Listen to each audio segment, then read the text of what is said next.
Good morning, everyone. Hopefully you can all hear me. There's about a 30-second delay, so we are just about to get started in a second. I'll just be a moment.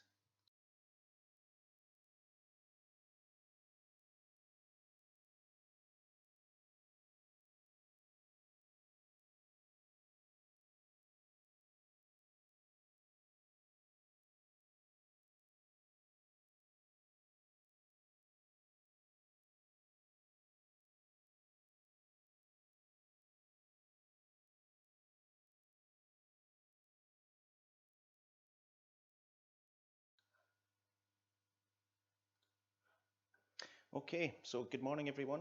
First of all, thank you very much for everyone who has signed up and has decided to join us this morning for this webinar on Microsoft Office 365.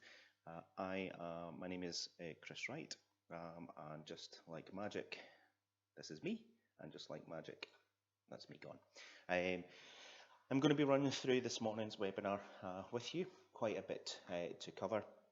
Apologies that Stephen and John won't be joining us this morning, but they are also involved in the Office 365 program. Quite a lot to cover this morning, and there is quite a bit to cover on what Office 365 means. I'll show you the agenda in a second. One point I do want to make quite clear is that I know that for thin client users, it might be a little bit echoey and it might be a bit blocky, and for that I apologise. It will definitely be significantly better when you come to actually watch it back on demand. So I'm hoping that you can all hear me okay. I just want to double check some sound settings first. Just bear with me, just to make sure we're all set up.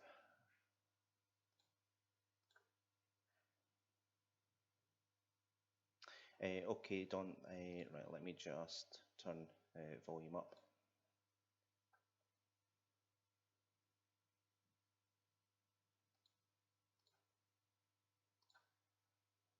And I'm hoping, let me just see if we can get this volume to go up a little bit higher for you.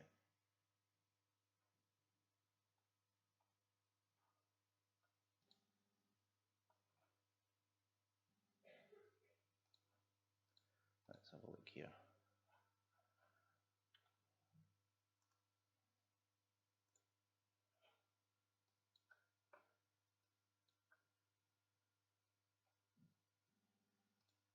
Just bear with me a second.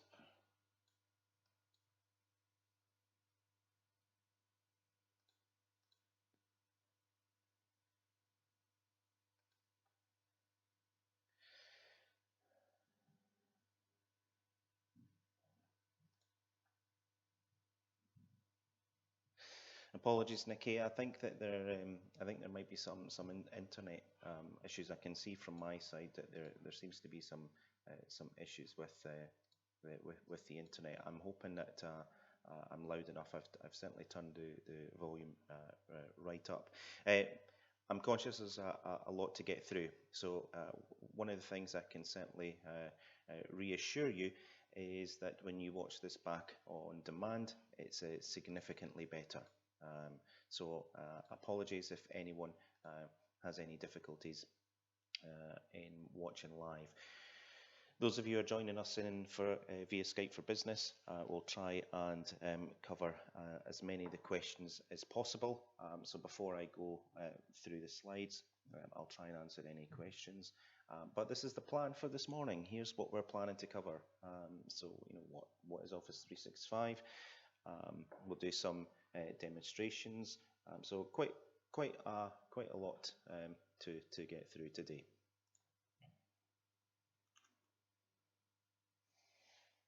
So what is Office 365? Well, what we found is that in the learning sessions that we've done already, What's certainly been clear is that it means different things for different people. Now, for us as an organisation, it's very much an upgrade of our Office environment. It's Office 365 is simply the latest version of the Microsoft or Office software. So at the moment today we're using Office 2010, but we are going to be moving towards Office 365. So this is the new icon set. So going from left to right, at the top left, we've got Excel. Then to the right is OneDrive, then OneNote, Outlook, PowerPoint, and then bottom left to right, SharePoint, Skype, Teams, Word, and Yammer. So some of these are the core Office apps that we're going to spend a little bit of time going over, and these are the Office apps that we're going to be spending quite a lot of time developing a learning program for. Now for Office 365, there is significantly more products involved. So you'll see on here there are the productivity apps like Outlook, so you're talking about, so for mail, calendar, people, but you'll be seeing things here that maybe is completely new to you, things maybe like Teams, Flow, Planner, Sway, Delve.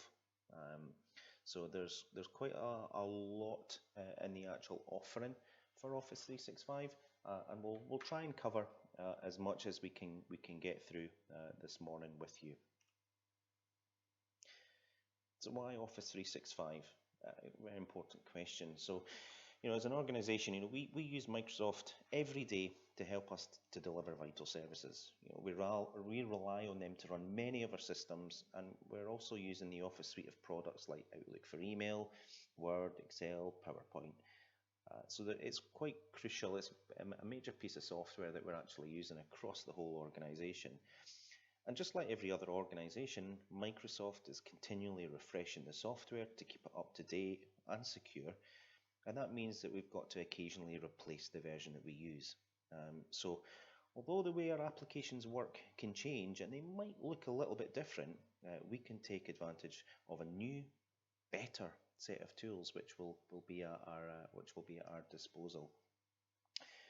And as part of the Council's move to this new environment, one such update that will be coming in, you'll notice first of all, and I'll show you a timeline slightly later in another slide, is the Microsoft Office on all council computers will be getting updated over the next 12 months, and the first of those such updates is email.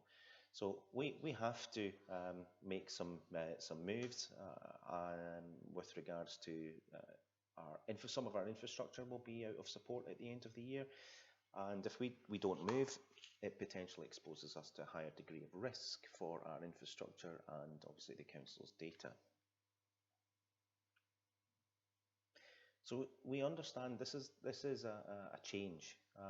It's, for some people it might feel like it's quite significant, and under the hood there's probably for most people it's definitely cosmetic. It's more advanced functionality. It's always up to date. It's certainly a better set of tools, and what you'll be able to see from this slide here is that we recognise that this is a change for people, but we're here to help, and please don't ever forget that. These slides, by the way, will all be shared with you afterwards. So this is the timeline that we're kind of looking at the moment. IT have already started to do some testing around the new version of Office, and there is quite a large project team that's carrying out that initial work to deliver these products, and that's to all 6,000 staff who are using a computer. So you can expect to see enhanced functionality and an improved appearance of Outlook, which is email. But alongside that, you're going to have access to the latest version of the Office products and some new tools and apps like Teams and Sway, and we're going to have a look at some of that later on. And there will be changes to how we save documents, so please remember that. What I would want to say categorically is that, when we make any changes, you you will know. We'll make sure that let you know what they are, when they're likely to be made, and how you can expect to be affected, if at all. And some of these changes are going to start around about October time. So the two rows to pay particular attention to in this slide is the third one down, so the email migration, and then just underneath it, the Office Suite deployment. I'm going to talk a little bit later about an early adopter program. So you'll see that across June and July, there's some mail migration and Office Suite deployment happening. So by default, because you've all signed up for this webinar, you all become early adopters. Not quite true. You'll automatically be added to our list of interested members of staff, and we'll be following up to see if it's something that you would be interested in. But importantly, that email migration row towards October and November time, that's when we're going to have all staff moved across. So there's quite a lot happening between now and the end of this calendar year. It's a significant piece of work.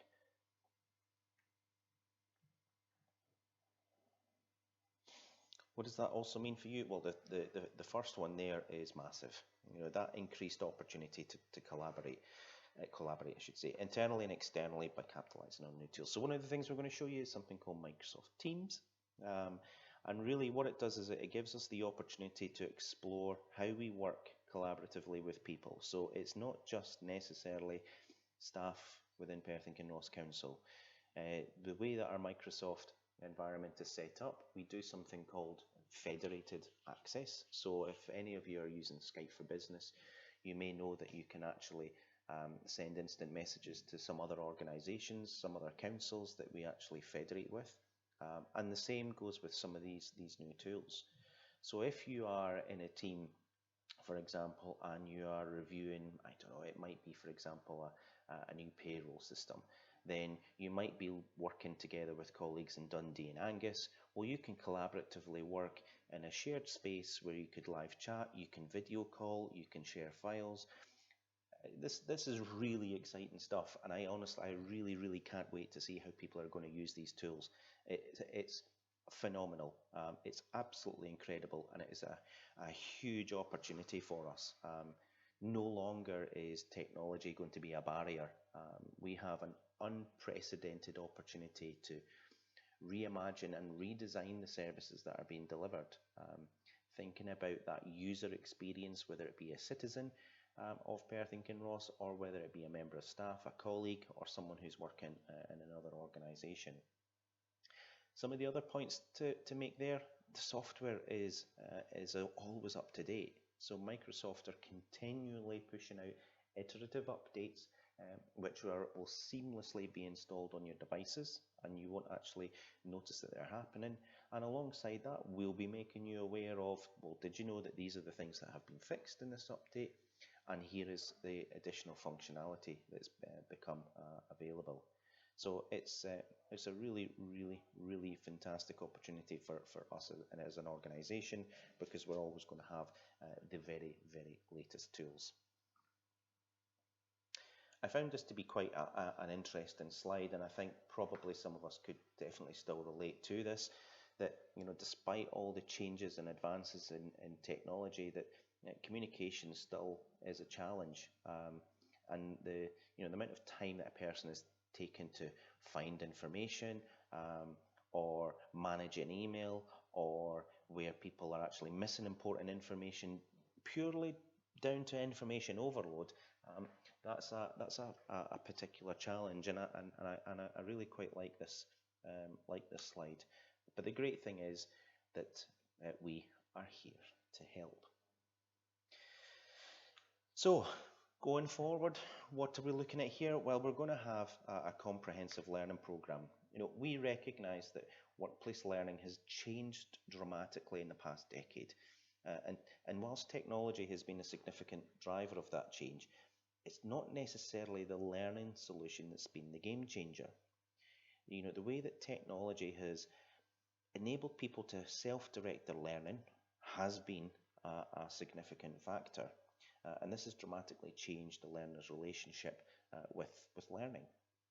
We know that people are accessing the learning they need differently from how they did even just a few years ago. And the reality is now that most are looking for what they need away from existing channels.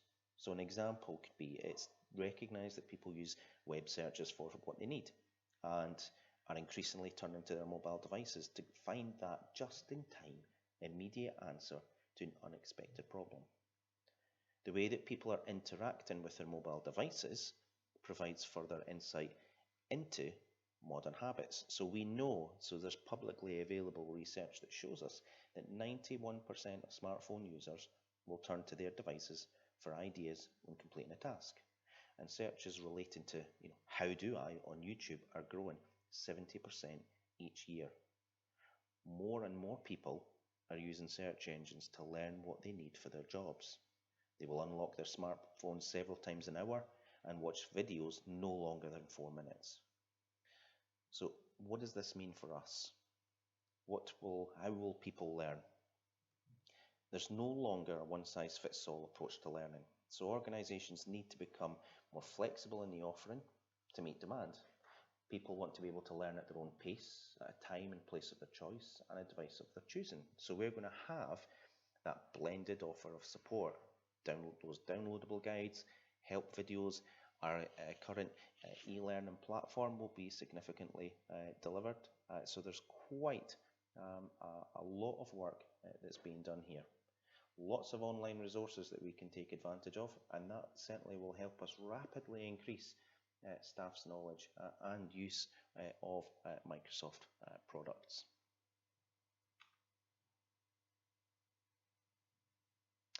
So I'm going to spend a little bit of time looking through some of the products. I can see from Skype for Business, I can see that some people are having some issues with the screen being slightly blurry. Apologies for anyone who's experiencing some issues there.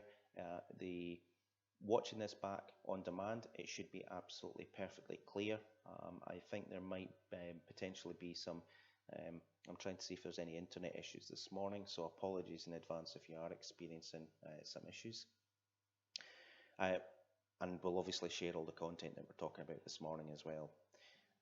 So I want to talk a little bit about Microsoft Outlook, so the new email in Office 365. Some of the things that you will have available are things like mentions. So in the body of an email, for example, on this screen, what I have done here is entered an @ sign and put in Stephen, and it's automatically added the people's names into the to box. So it's like where you see Chris and Dave on that screen.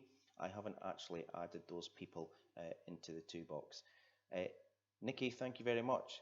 If anyone is watching and it's quite blocky, she has changed it to HD, so there should be a setting within YouTube that allows you to change the quality, and hopefully that then allows you to watch it in HD. Work together on one file. Caveat to this, we're still very much in a discovery phase with some of these products, so some of this functionality may change, may not be available, so I'm going to skip past this one for now. Reminders are still available to help people with managing their mailbox, and we're going to have a series of learning events available to help people with managing their mail, so how to clear out their email, and we'll talk through our information security colleagues have a flow chart that can help with what you can and what you can't delete. And one of the really great functions that's in all the Office products now is the Tell Me, which is a box up at the top in Outlook. But we will be jumping into a demo, and you'll actually be able to see that very shortly. And you'll see on this particular slide there is a mobile device there. So what we're doing at the moment is we're currently exploring what we are able to do around using your own device. So there is some technical constraints that we need to work through, or technical challenges, and some security challenges that we need to actually work out how we're going to do that. So we may be able to do that. We're not sure at this stage. That's something that might come along. Microsoft Teams, this is something we're going to spend a bit of time actually looking at, and this is one of the brand new products that is available, and it's a fantastic resource. It's extremely powerful, and it has embedded a lot of core functionality, the ability to communicate, the ability to be able to collaborate, the ability to integrate tools, and this is something that we're going to show you when we actually come to look at doing a short demo.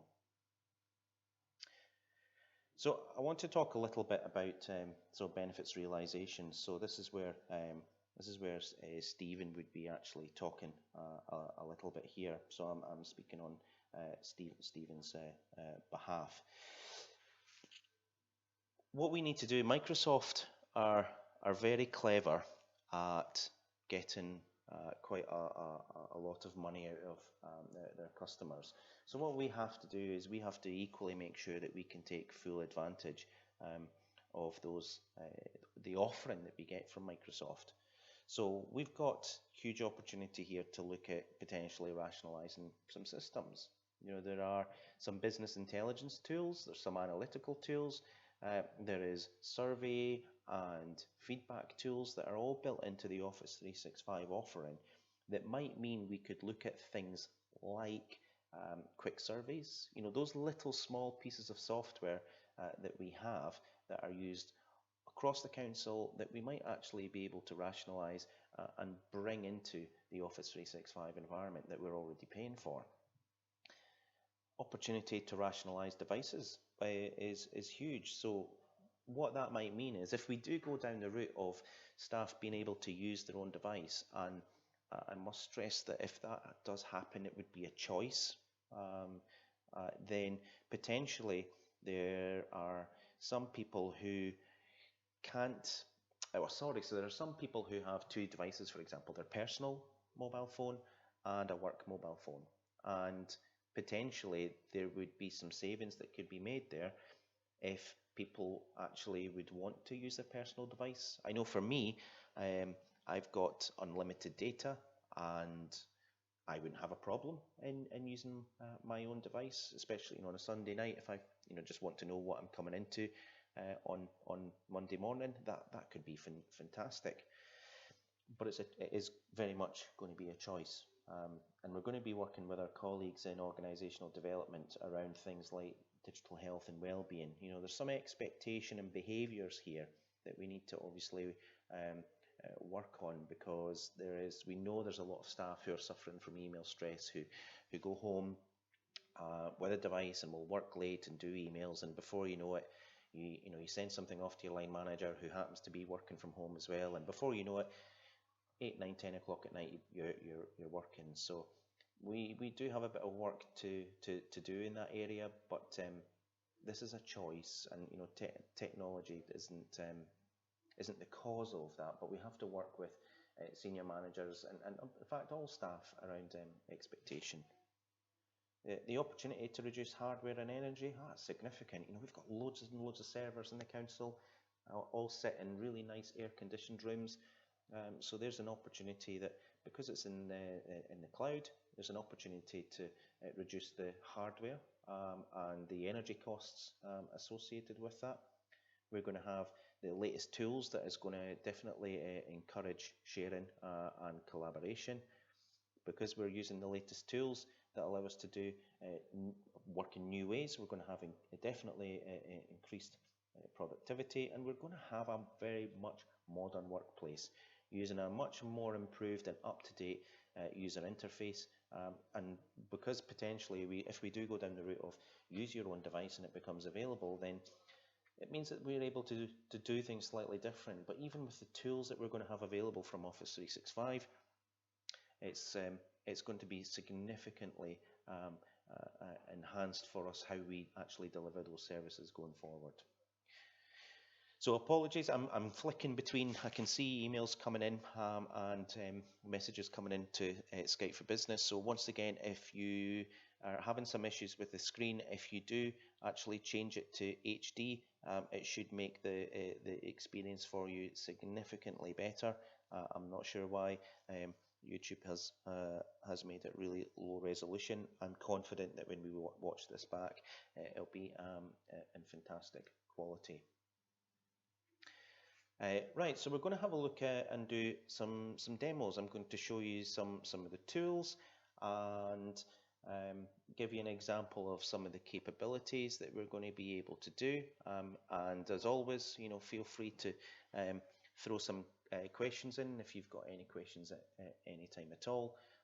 So the first thing we're going to do is we're going to jump into email, because that's one of the first things I know for me is one of the first things that I open every single day.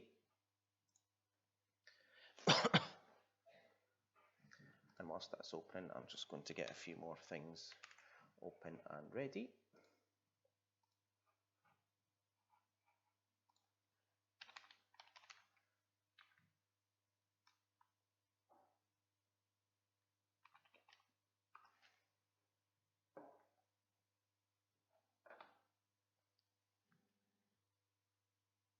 So this is email, how it looks just now. It is still the ribbon. If any of you are using the Office tools, you hopefully will recognize that the ribbon is very much still in place. There is some additional functionality, and some of the things that have changed, and you would probably notice it immediately, is if we were going to reply to an email, so if I just move this up a little bit, and I hit reply, it doesn't pop out.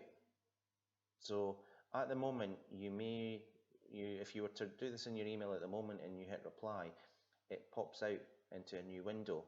Well, what we do is we just click pop out, and then we'll have a new window. So there's some certainly cosmetic changes there. What we're going to do is look at, and I'm just going to start a little piece of software that will help me zoom into some areas of the screen. So we'll see along the top that the ribbon is very much still the same, and you can hopefully see that box at the top that says tell me what you want to do. So one of the things that I forget all the time, I don't really, I know Outlook well, and so does Liz College. If you're watching this just now, she'll also be able to relate to this. Email signatures, or out of office. This is really handy if you've forgotten where something is. Where's the button to do this, or where's the signatures? Instead of saying, oh, you go into File, Options, Mail, Signatures. If I were just to type in here signature, it comes up, and I can go straight in and update the signatures. Or if I just want to know, unread mail, I can view all my unread mail. If I wanted to look at permissions, rules, search folders, if you're stuck and want some help to do something, here's the place to go. It's a fantastic tool. What we've also got available is some functionality around accessibility. So read aloud, and what we've got here is Insights, and I'm going to show you what the Insights can do. So what Insights will do is a number of things. So there's artificial intelligence that's running in the background, and what that artificial intelligence is actually doing is looking at important people, outstanding tasks, but also things like book time to focus. So reserve time in your calendar, absolutely. So if I go in here, then I can pick and choose a time, and it will automatically block out some focus time in my diary. Really, really, really useful. What Outlook will also do is, because there's an AI engine that's running in the background, if I were to get, and we can see Liz has just emailed, I am watching. What we're able to do is, if I were to receive an email from anyone that says, oh, can we have a catch up about something? Then the AI, the engine that's running in the background, recognizes the language that's being used, and what will happen is there'll be a little button right here that'll say suggested meetings. It's clever enough to realize that somebody wants to have a catch up.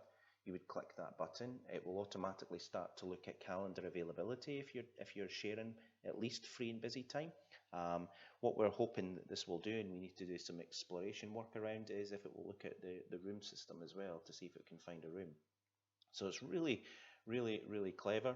There's some other helpful functionality. I'm just going to take a copy of a URL. So if you've ever, gone to send an email to someone and you would go in here and you would paste the link, well, what you can now do is things like insert link, and it's always at the top because it's in your clipboard. So if you think about when you do a copy and paste, when you copy something, it's temporarily held on a clipboard, which is why it looks like a clipboard, so you can then paste it.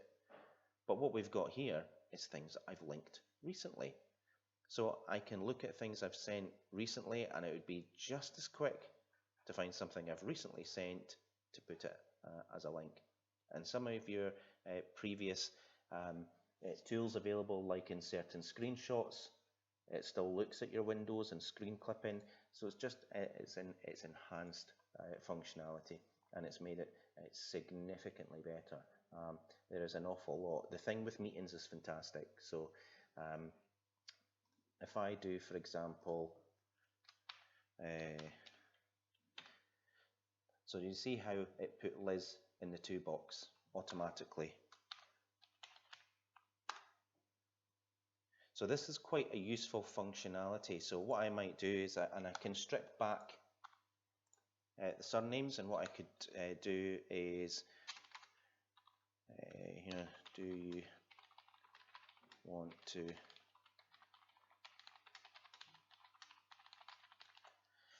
and what it does is if I were to do something for Ewan, what this allows me to do is for when and I'm sure none of you get this, if you're ever CC'd into an email from colleagues, then what this allows you to do is to quickly get to the parts where you're actually mentioned in the email.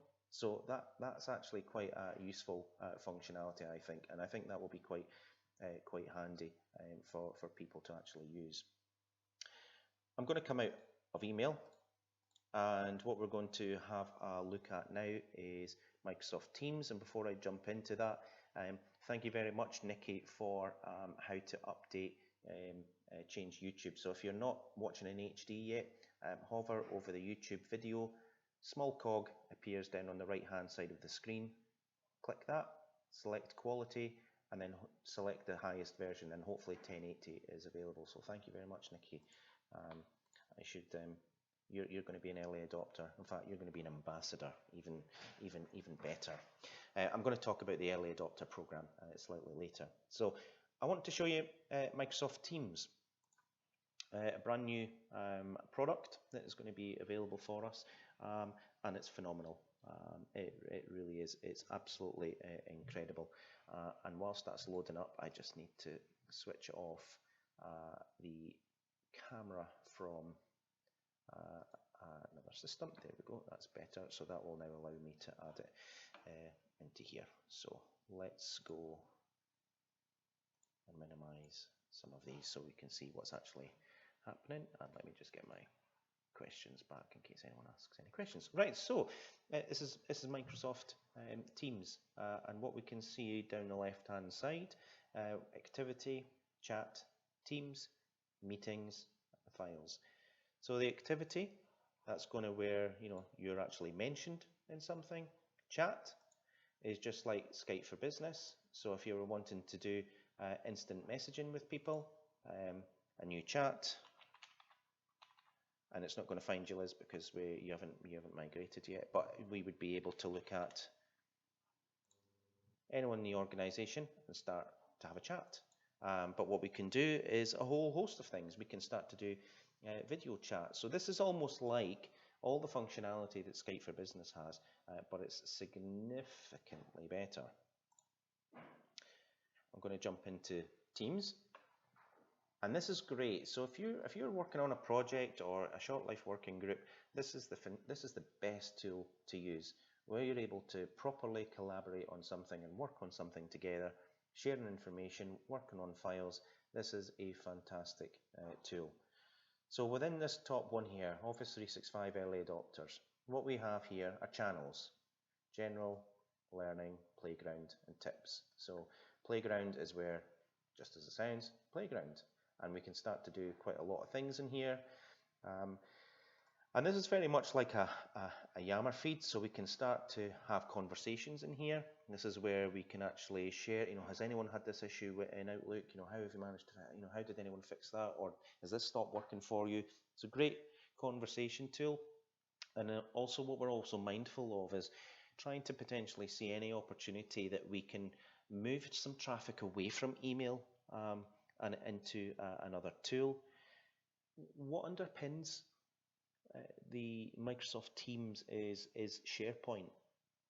So that gives us a huge opportunity here, because if we have team sites that we're using for our document management solution, so EDMS, then what that means is potentially you would be able to build on top of what EDMS is able to do and have your files within Microsoft Teams, which is massive. So we'll talk a little bit about the channels. We'll talk a bit about some tabs and apps, because there's quite a lot that we can do in Teams, and I just want to introduce you to some of that functionality now. Though there's going to be more in-depth learning around some of the functionality here, but I'm just going to show you some of the things that I love, and this is exciting. If anyone has been on any learning sessions that I've run around things like OneNote, you know how excited I was about OneNote. This is a whole other world. This is a game changer for us as an organization. This is super sexy stuff here. I cannot lie. It is incredible. So the first thing I want to show you is some functionality that exists around email. So I'm going to open up email, and whilst that's running in the background, what I'm going to do is I'm going to show you an example whereby, let's say I'm working on a project, and let's just use this Microsoft team as an example, early adopters, and I'm going to use an example where I've received an email, and it's something I want to share with that group. So rather than me sending an email to everyone, then what I can do within Teams is these little ellipses, and I'm going to go to the playground one. There is get email address, and it does exactly what it says on the tin. I click this button. Here is an email address for this channel, for Playground. So I'm going to go back into an email, and I'm going to go and, in fact, what we will do,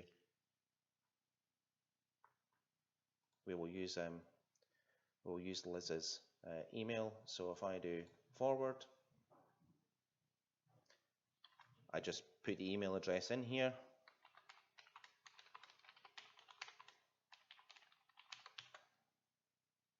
And hit send. So it'll take a minute or two, but we'll leave it on this, I need to go in here.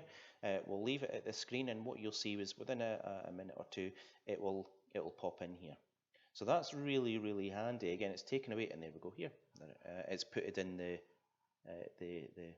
bit that goes at the bottom, of the disclaimer on at the bottom of every email. But here it comes into Microsoft Teams. So that is really, really useful. Again, we're wanting to look at how we use these tools. If you're using OneNote, there's some similar functionality that if you hit the OneNote button in Outlook. So we are working on short life projects, or short life working groups, I should say, or projects. Really easy to get content from email into Microsoft Teams. And Outlook's clever enough. If any of you use Outlook, you'll know that you've got your frequent senders. So when you go in the toolbox, you start to type and it remembers. Well, if you're doing this is exactly the same. These email addresses for these channels will be remembered. So if you're doing it quite frequently, a really good way to get content from email into Teams. So there's probably lots of scenarios where that might be quite useful. At the bottom, let me just zoom in a little bit. It won't let me get to the bottom of the screen. No, it won't. So I'm going to show you some of the functionality of some of these buttons along the bottom. So to start a new conversation, type @ to mention someone. So what I can do in here is, once we've got our early adopters, I can type @, and just like an email, I can select the person, and it's going to tag them or mention them, which will appear up here as a notification for that person. But I don't like this text box. So if I click in here, I can do a little bit more. So here's and update. And what I can do is we can do a little bit more formatting here. I can make it an announcement, make it really, really big if I want. And I can mark it as important, so it puts a red line. And I can put, so I can actually tag or mention the whole team. And what that would do is generate an alert in Microsoft Teams for everyone. Have you seen the, let's say, the meeting? And if I post that, it gives everybody an alert. And what happens is, if you don't happen to be in Teams, you'll get an email alert a few minutes, maybe 5-10 minutes later, saying, somebody's trying to reach you in Microsoft Teams. So it's really useful. We can see a lot of uses for that. Again, we're trying to think about how we can take away some of the traffic from email. So if you're working in Teams and you have a SharePoint team site for a team, then this might be a good place to put, you know, have you seen this latest guidance, or has everyone done the e-learning? There's loads of examples that this could be used, loads. I love it, discard. So I can attach files. So I can look at other teams and channels, upload from my computer.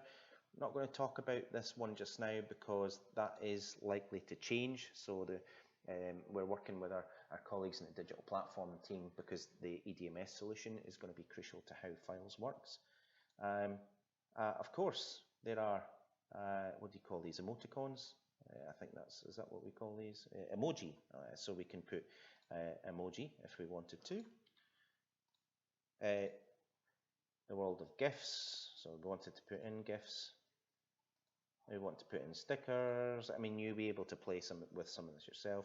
And video calling. So this is just like Skype for Business. Oh, and there's me live. So we're going to put that off because you have to listen to me. That's more than enough.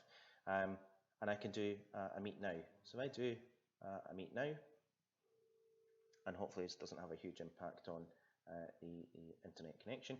What I'm able to do here is an awful lot. So I can start my video. Let's start the video. I'm back. I can turn the microphone off, and I can do things like share. So what that means is for programs I have open, so you can see here we've got lots of bits and pieces. So for being able to share what I'm working on, or sorry, to be able to share my screen. So this is not give remote access. This is about sharing my screen. So that's potentially quite powerful. A whiteboard, so you can actually do some scribing on the screen. So if you're doing it, mind mapping type exercises, potentially really, really powerful stuff. You could record it. You can blur the background. And I know what's coming in an update soon is you can actually change the background. So that's really quite useful if you're in a meeting room. Quite handy, and it's really easy to add people into that call. So a great way to be able to do collaborative meetings where it doesn't matter whether you're across the organization or whether you're working in multiple organizations. Potentially, one opportunity could be how elected members might engage with constituents, whether in their surgeries, do virtual surgeries, for example. There's lots and lots and lots of ways that this potentially could be used. There's things like bots, so I might actually put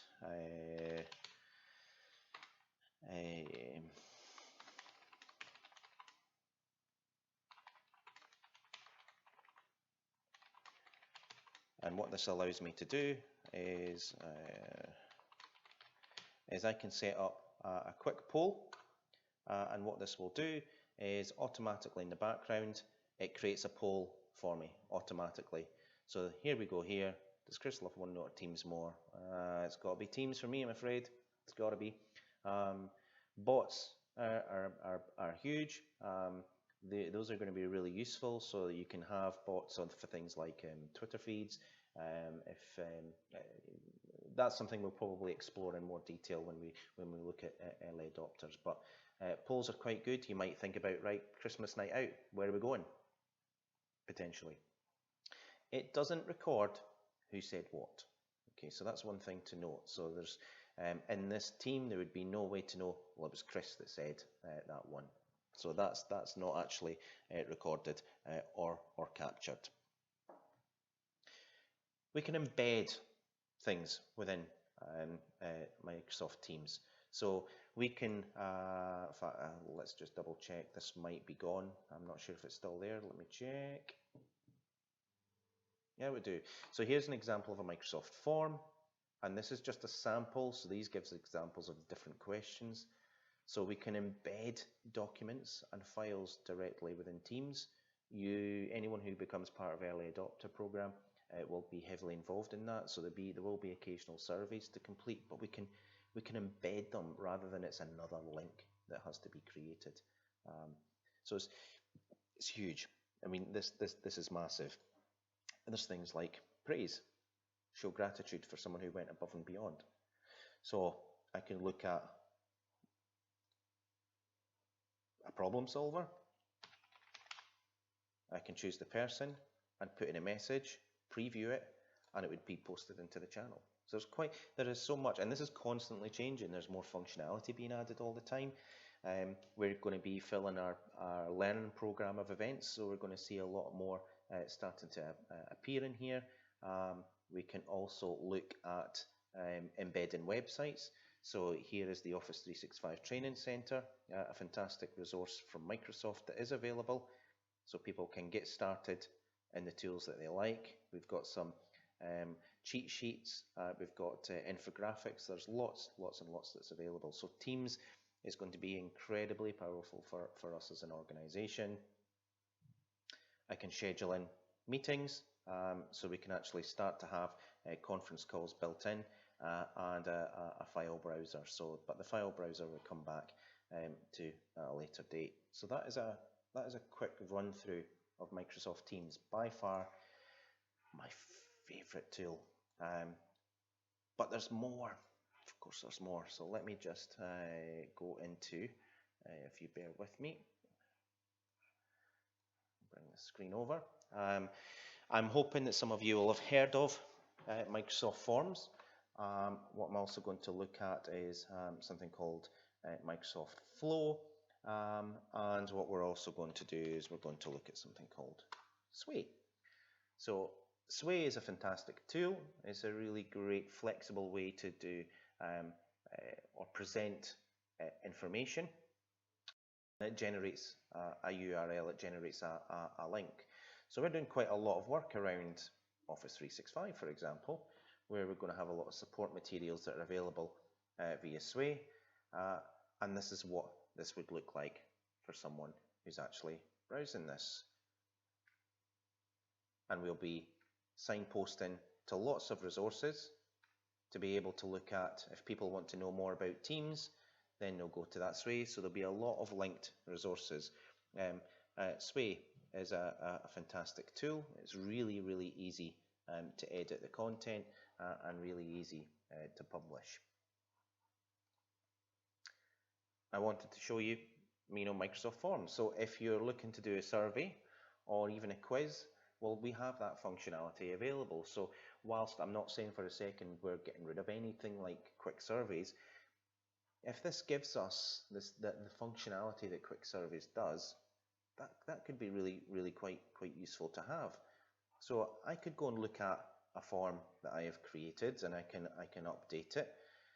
I can see right from here I've had 11 responses. I can click open in Excel and I get all that data that I can then work with. So it's really great for a sign-up tool, and it's also great for doing quizzes. So if you were doing a quiz, you could preload answers. So even and at the end of this webinar, there's a quiz for you all. There's not really. It's a great way to check that knowledge has been retained, and you can preload all the answers. So when they hit submit, they can say, "Oh, you got 4 out of 5 right. Here's the one you didn't get. Here's what the right answer is.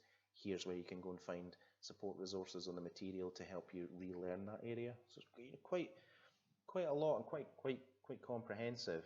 But if you thought I was excited about Teams, wait till you see Flow. Flow is just, it's amazing. It's incredible. So I'm going to show you some of this, but I'm not going to go into a huge amount of detail, but I'm going to explain what this is actually doing. But I want to show you it So, you know, at a high level, what this is doing is when a new response is submitted on a Microsoft form, so the icon at the left, send an email, create an event. So let's have a look at some of those details. So here is the HTML of an email, so we can create, and this was to demo signing up for a webinar.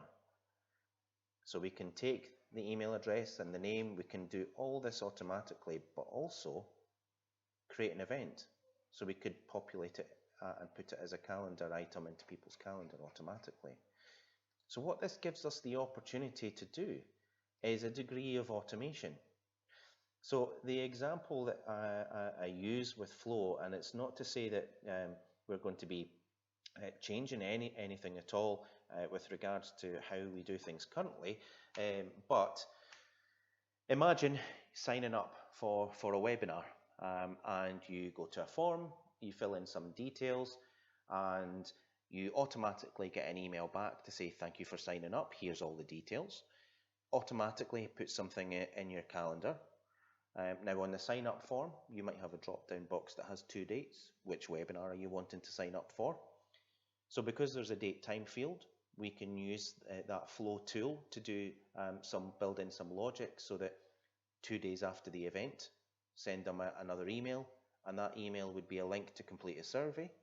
And what we can then do is use Flow is for at the end of every month. Well, what we could explore to do is at the end of every month, we could schedule an email to go to our colleagues in organizational development. Here are all the learning sessions that were completed last month. Here's all the people that signed up. Here's all the people who turned up.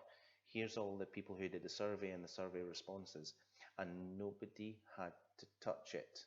It was fully automated. The only thing that had to be done was that form created at the start. And potentially the person who's delivering the learning session is using that. When we were looking at the forms tab and we've seen the responses and we could look at that data, well, we could update that data to say who had attended. So you would potentially want to have your people who signed up, and you would also potentially want to know who had attended. So if there's a difference, why did people not attend? It's only an example. It's not that this is, you know, how you sign up for learning sessions is changing. That's absolutely not the case. But it's an example that I'm hoping that people can relate to. It can do so much more though. Let's go back actually. Let's go back into Flow. I'm just having a look at our time, and time definitely allows for this. So if I go and want to create a flow from a template, I can look at things like approval. So we actually have a test approval process which works, and it works absolutely fantastic. And the way the approval process that we have at the moment, we'll go back into my flows and we'll have actually a look, and I'll show you exactly what happens here. So, sorry, that's the wrong one.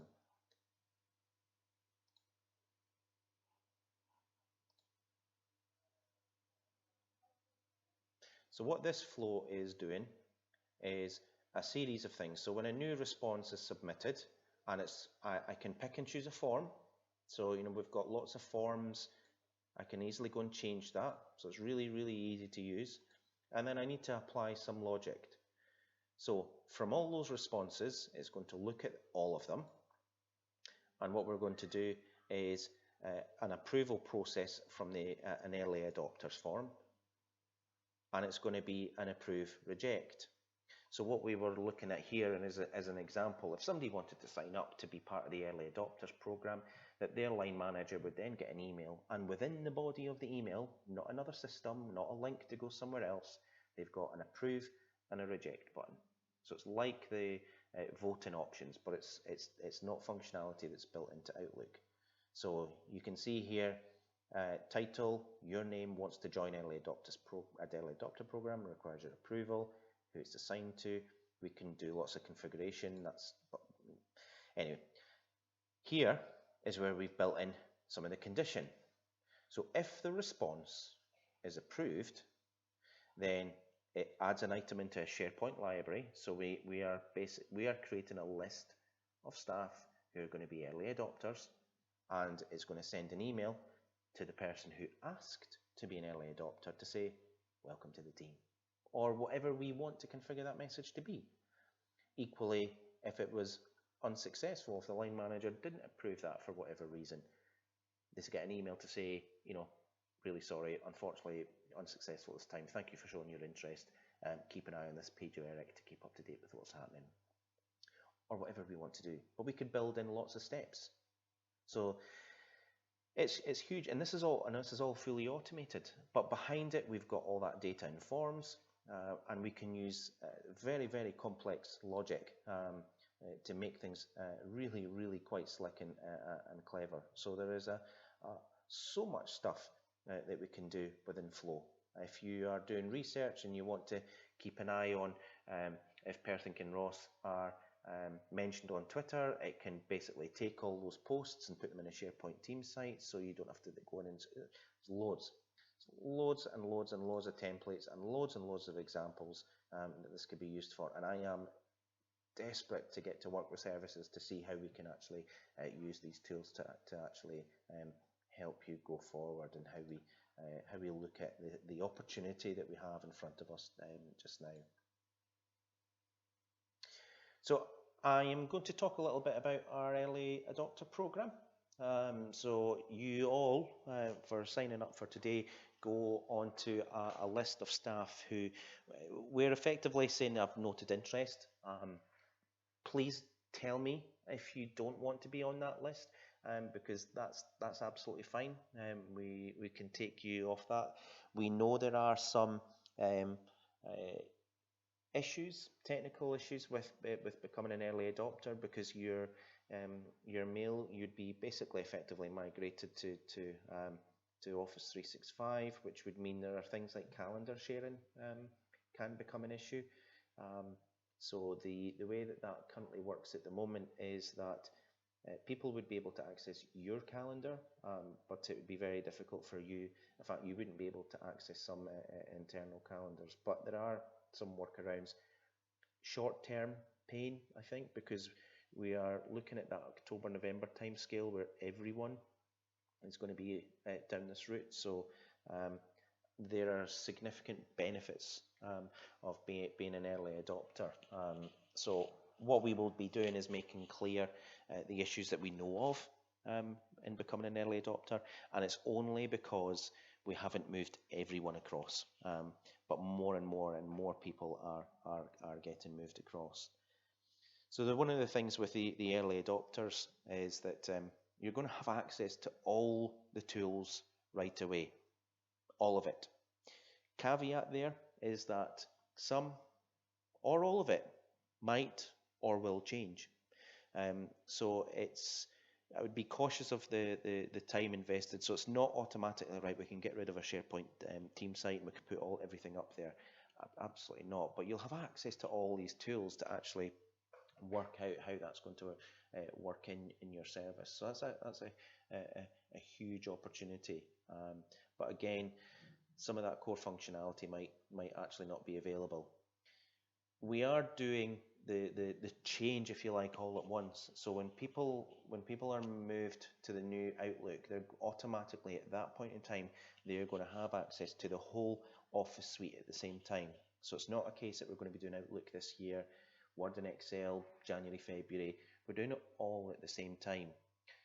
Two reasons. The most important reason is because we can take advantage of all those tools right from the start. Huge opportunity, massive, unprecedented opportunity for us with these tools. Secondary is that sometimes how people deal with change. Oh, here's another change, or something else is changing. So we're doing it all at once. I talked about earlier how Microsoft are very good at getting money from us as an organisation. So we have to absolutely fully capitalise on the assets that we have and those tools that we have available.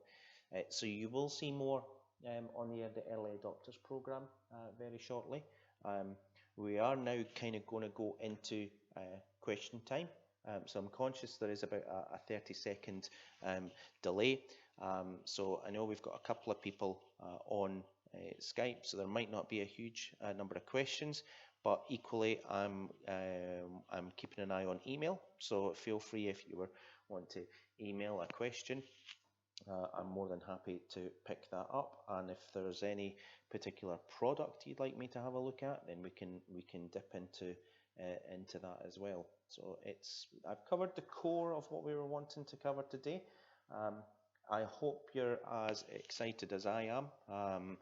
It's I honestly really cannot wait to get started with these tools. They will absolutely give us an unprecedented opportunity to look at how we deliver our services going forward.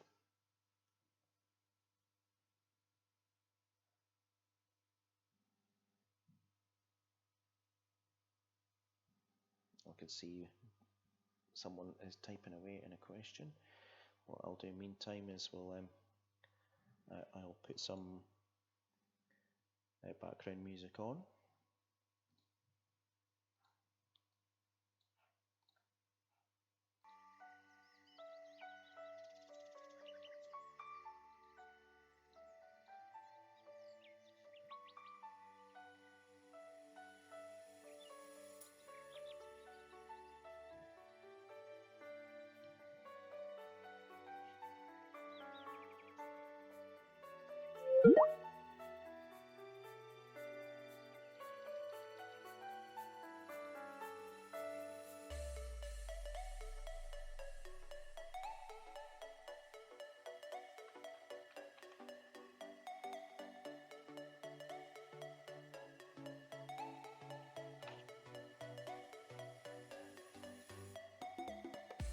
Okay, couple of questions coming in. I'm just picking these up just now. Graham, if you can hear me, I'm going to follow up with you. I'm just going to reply in case you can't hear.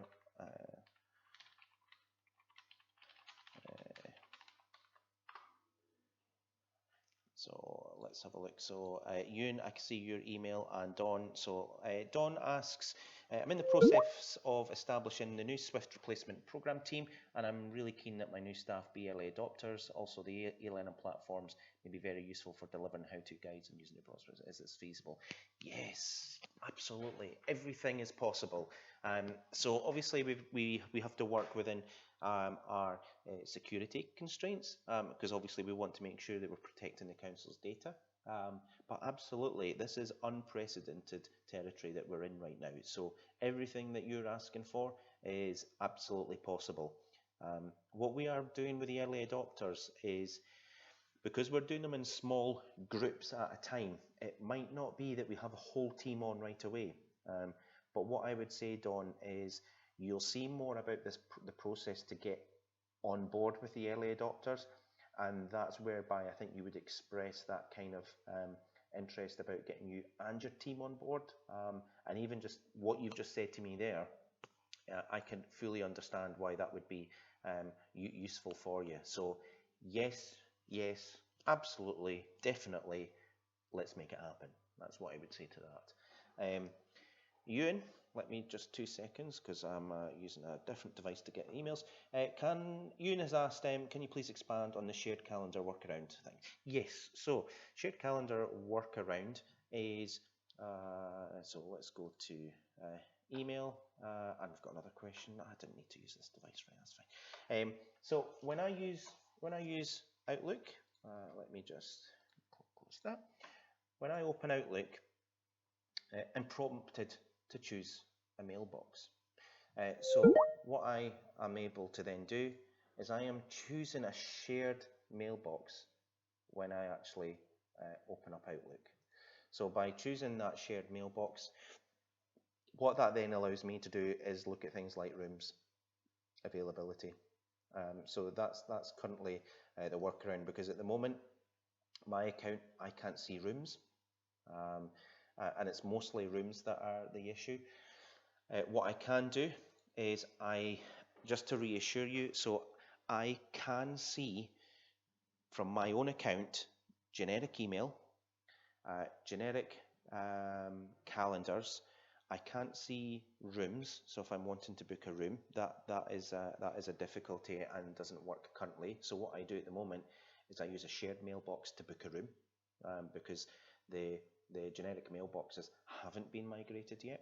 So that is the workaround, and I'm only too happy to show. I mean, I'll quickly show you because it will only take me 2 seconds. So if I go into Control Panel and Mail, show Profiles, and you can see this button here, Prompt for a profile to be used. So what I would need to do is to make a choice. So this is my email. This is a generic one. So if I do add, and you know, let's give it a name. We need to manually set up. We put in I think it's, oh no, how did we do this before? Right, no. I'm going to come back to you on this one, Ewan, if that's okay. So there's a couple extra steps that we need to do, but it is entirely possible. So let's have a look to see any other questions. Did you like that answer, Dawn? I can see you have smiled, so I'm hoping that's injected some enthusiasm, and you're keen to make it happen. Right, let's have a look at some other questions. So Louise people say, regarding calendar access, if a whole team migrated at the same time, would they be able to access each other's calendars? Yes, 100%.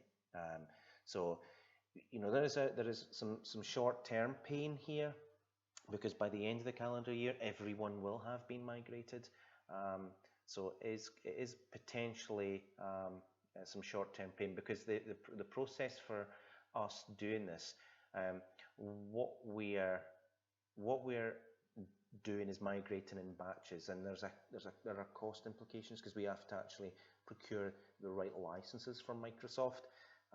So it might be quite difficult to move in a team at the same time. However, what I was saying to Dawn is that as part of that sign-up process, if you were to tell us why you would want to move your team, and depending on how many people were in that team, it would certainly be a consideration. What we're very keen to do as part of the early adopters is to get a really diverse group of people who are using Office, and it's to check things like you know, complex formulas in Excel, linked spreadsheets.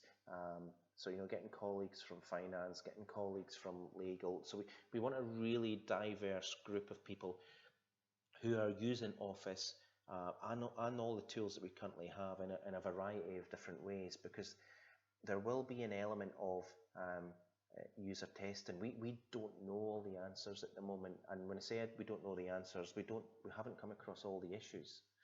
So some things might not work, and I think that's why we're very keen. This is not an IT project. This is very much a council program of work, and everyone's involvement is going to be absolutely crucial to the success of that. There is no doubt. So, a very long story short, Louise, is when a whole team is migrated, your calendar issues are no longer issues. It's because when an account is migrated to Office 365, it thinks that there are two different organizations. So what happens is, the first thing it will do is go to look at, well, why is this person not in Office 365? Right, well, I don't know, and that's not a trusted person, so the permissions don't apply. What I would say is, when accounts do move, all the permissions go with them. You don't lose any email, so your folder structure, your rules, if you have any search folders, anything like that that's currently set up, that will all work, that all moves. You might just have to wait a little bit for everyone else to actually have their mailbox migrated. Are there any other questions at all? It's challenging doing a webinar because there's always about a 30-second delay, and I'm conscious that I know that some people have had some issues with Skype this morning. What I would say is, you know where I am. I've never regretted giving my personal details to get in contact with. Perhaps this is the first day that I regret that. I'm kidding. cwright@pkc.gov.uk, 77332. you're more than welcome to email me directly. You're more than welcome to give me a call. Anything that I can do that can kind of help. I'm really excited to get people start to use the tools, because I think it's a massive opportunity. So at this moment, there doesn't appear to be any other questions. So early there. So on that note, I think we'll kind of wrap up. And if there is anything else, just drop me a quick email or a phone call, and I'm more than happy to help. And huge thanks for everyone. Oh, there we go. Another one from Ewan. 2 seconds. Let's have a look. So, question from Ewan. In Microsoft 365, is the forms flow sway functionality aimed at information exchange rather than business data?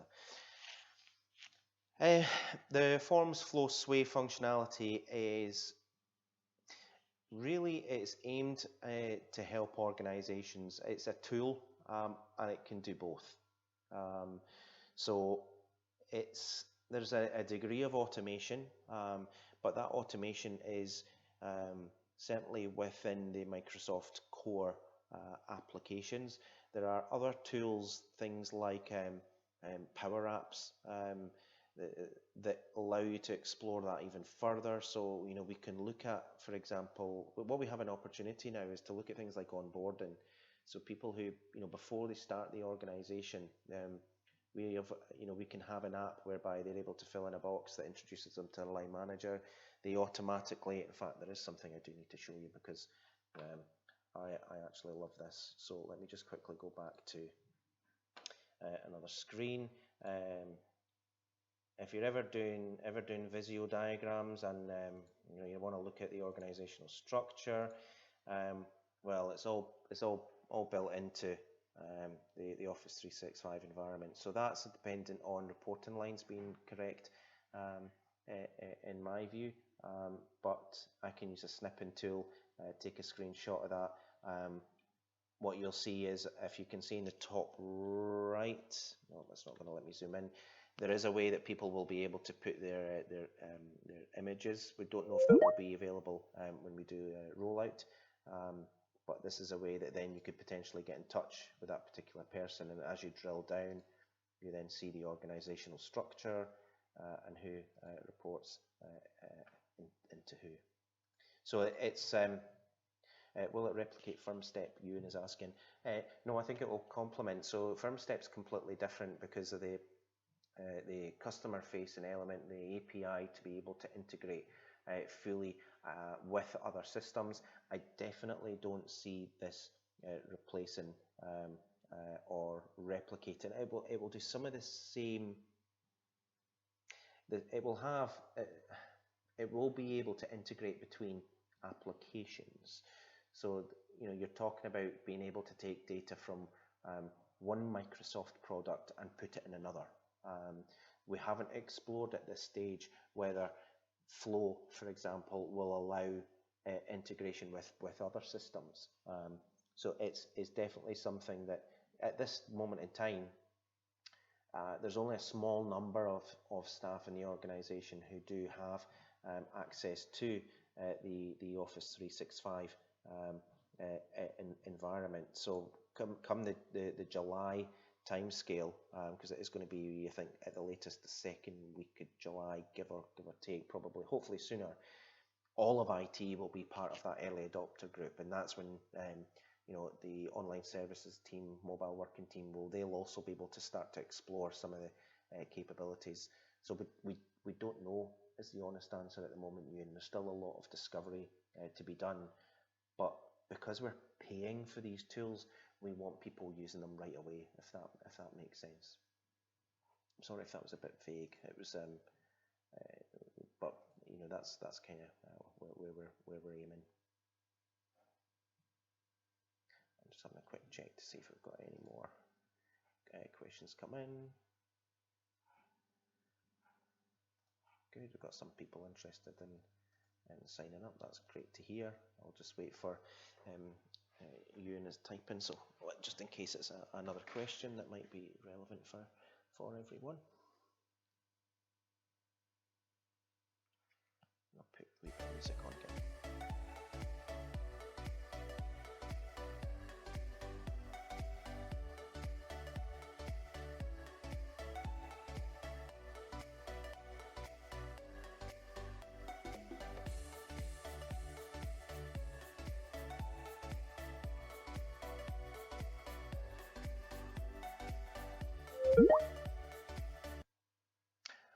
Perfect. Okay, so that's fine. So the Ewan was just wanting to catch up offline. So perfect. So once again, huge thanks to everyone. I am going to switch off my microphone and give you about a minute of that lovely background music to listen to. Again, my details, cwright@pkc.gov.uk, and email, and my number is just 77332. Graham's just asked a quick question for quiz. Does everyone need to be on 365 to take part? We use SurveyMonkey, but it's expensive. Graham, no. So let's just quickly delve back into this one, because I want to. It's easier just to show you. So if I click on this button here, all worthwhile questions, which is really great to see. So I go into forms. So let's say one of these is a quiz or a sign-up form, doesn't really matter which one. And I've built my form, and I go to share. Then I've got some options that I can choose here. So I can have anyone with the link can respond, or only people in our organization. So basically, internal, external, if that makes sense. So we can build that in. We can do things like QR codes automatically. We can do embedded links. We can email